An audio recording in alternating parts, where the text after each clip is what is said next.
আমরা কোন সূরা শুরু করছি বলেন? বুরুজ। সূরাতুল বুরুজ। এটা পবিত্র কোরআনে নাযিলের ধারাবাহিকতায় 27 নম্বর সূরা। আল্লাহ যে সূরাগুলো নাযিল করেছেন, যে ধারাবাহিকতায় নাযিল হয়েছে সেই ধারাবাহিকতায় কিন্তু কোরআনে সাজানো হয়নি, ভিন্নভাবে সাজানো হয়েছে। তো নাযিলের ধারাবাহিকতায় এই সূরাটা হচ্ছে 27 নম্বর সূরা। আর পবিত্র কোরআনের ক্রমিক নাম্বার অনুযায়ী সূরাটা হচ্ছে 85 নম্বর সূরা। এই সূরার মধ্যে আয়াত আছে 22 এবং একটাই রুকু। এক রুকু 22টা আয়াতের মধ্যে আল্লাহ পাক রব্বুল আলামিন আমাদেরকে কয়েকটা বিষয় অবগত করেছেন এবং এই প্রত্যেকটা বিষয়ে আমাদের জন্য নির্ধারিত শিক্ষা রয়েছে। এবং সর্বশেষ আল্লাহ পাক রব্বুল আলামিন এই সূরার শেষে যে শিক্ষাটা দিয়েছেন সেটা আমাদের পুরো জীবনকে আলোকিত করার জন্য যথেষ্ট করে। সুবহানাল্লাহ। এই সূরাটা কখন নাযিল হয় এবং এই সূরার নামকরণটা কেন বুরুজ করা হলো সে সম্পর্কে আমরা আগে জেনে নিই। সূরা আল বুরুজ, বুরুজ শব্দের অর্থ হচ্ছে খুঁটি বা ঘর বা নক্ষত্ররাজি। আবার কোন কোন মুফাসসিরিন কেরাম বলেছেন গ্যালাক্সি। বুরুজ শব্দের অর্থ গ্যালাক্সি বা ছায়াপথ। আকাশে যে লক্ষ লক্ষ নক্ষত্ররাজি রয়েছে, তারকা রয়েছে, আমরা আলোচনা করতাম, এর আগে করেছিলাম যে আল্লাহর প্রথম আসমানের নিচে আল্লাহ কতগুলো তারকা দিয়েছেন। প্রথম আসমানের নিচে নিয়ে মহাশূন্যটা কত বড়, এটা এখনো পর্যন্ত বিজ্ঞান পুরোটা আবিষ্কারই করতে পারেনি, এখন পর্যন্ত পারলেও না। প্রথম আসমান তো দূর, প্রথম আসমানের মহাশূন্যটাই শেষ হবে। এবং এই আসমানের নিচে যে তারকাগুলো রয়েছে এগুলোর এক একটা সাইজ এক একটার থেকে কোটি কোটি গুণ বড়। এই সূরার প্রথম আয়াতে বলা হয়েছে ওয়াস-সামা'i-যাতিল বুরুজ। প্রথম আয়াত থেকে সূরার নামকরণ করা হয়েছে। আমরা যখন তাফসীরে যাব তখন ইনশাআল্লাহ বিস্তারিত আলোচনা করব। বুরুজ নিয়ে আরো বেশি ইনশাআল্লাহ আলোচনা আমরা করব। বুরুজ নক্ষত্র রাশিকে বোঝানো হয়েছে। অতীতকালে আগেকার জামানায় মানুষ এই তারকাদের পূজা করত, এবং এই বুরুজের আরেকটা ব্যাখ্যায় এটাকে রাশি চক্র বলা হয়েছে। অর্থাৎ আপনারা অনেক সময় পেপার পত্রিকায় দেখেন 12 মাসের 12টা রাশি দেয়া হয়, তুলা রাশি, মেঘ রাশি, সিংহ রাশি আছে না?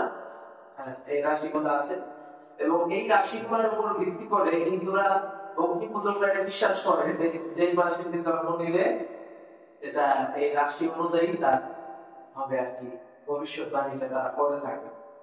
এবং এই বুরুজ এটা সূর্য যে 12 মাসে 12টা মঞ্জিলে ঘোরাফেরা করে, 12টা মঞ্জিলে ঘুরে, এই 12 মঞ্জিলকে উদ্দেশ্য করে এই বুরুজ শব্দটা হতে পারে। তাফসীরে কতগুলো ব্যাখ্যা রয়েছে সেগুলো থেকে বলছি। এটা 12 মঞ্জিলেরও হতে পারে।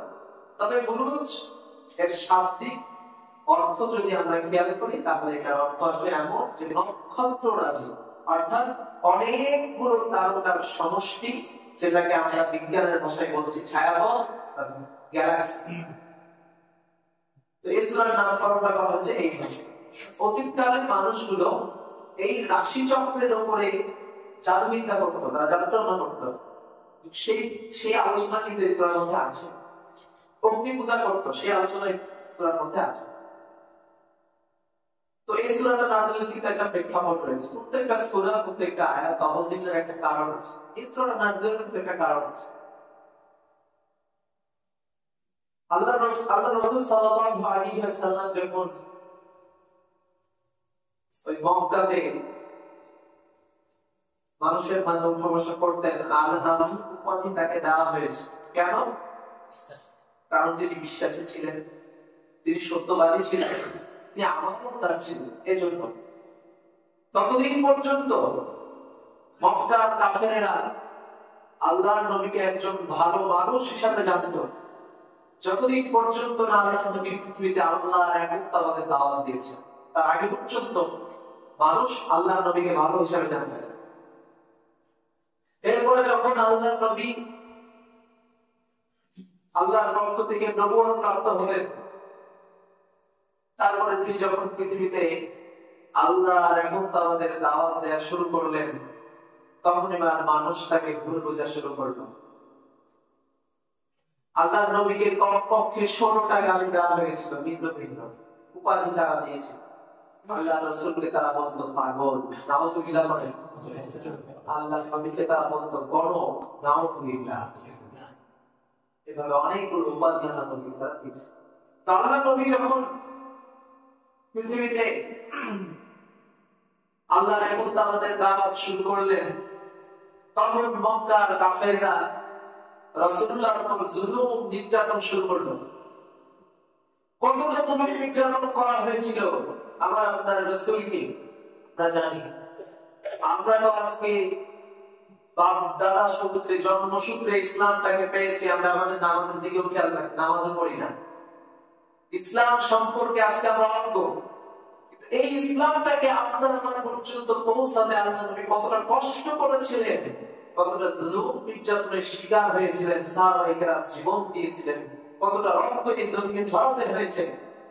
এই পৃথিবীর গাছকে মানুষ করতে হলে, তাকে বড় করতে হলে পানির প্রয়োজন হয়। ইসলাম নামক এই চারা গাছটাকে তিলে তিলে বড় করতে কত রক্তের প্রয়োজন হয়েছে, সাহাবায়ে কেরামের জীবন যদি আমরা আলোচনা করি, তাহলে সেখান থেকে আমরা বুঝতে পারি কতটা রক্ত এই জমিনে ঝরাতে হয়েছে ইসলামটাকে এই পর্যন্ত পৌঁছাতে। আল্লাহ নবী যখন জুলুম নির্যাতনের শিকার হতে শুরু করলেন, আস্তে আস্তে ইসলামটা মানুষের কাছে, কিছু কিছু মানুষের কাছে গ্রহণযোগ্যতা পাওয়া শুরু করে। যে ইসলাম গ্রহণ করে মক্কার কাফেররা তাকেই জুলুম নির্যাতনের শিকার। কতটা জুলুম তাদেরকে দেওয়া হতো, কয়েকটা উদাহরণ দিলে আপনারা বুঝতে পারবেন।